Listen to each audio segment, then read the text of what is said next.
இது என்ன பிரமாதம்? இது விட பெசலைட் ஒண்ணு இருக்கு. கூவுடா. ஆஹா.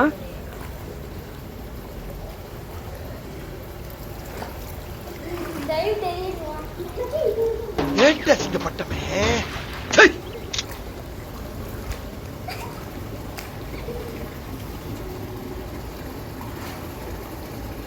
என்னென்ன என்னென்ன சொல்றோம் பாருங்க.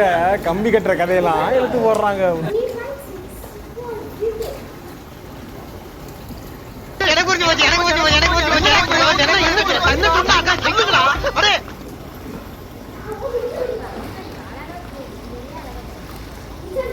அவனை சொல்லி நிறுத்துங்களேன்டா. அவன் நிறுத்துற அந்த லூசுக்கு மட்டும் வந்துட்டே இருக்கான். வர்ற நிறுத்துற அவனை. பைத்தியக்காரப்ப எதுக்குடா வரீங்க எங்கெல்லாம்? டேய் டேய், என் மூளை கட்டப்பல, என் முட்டாப்பல.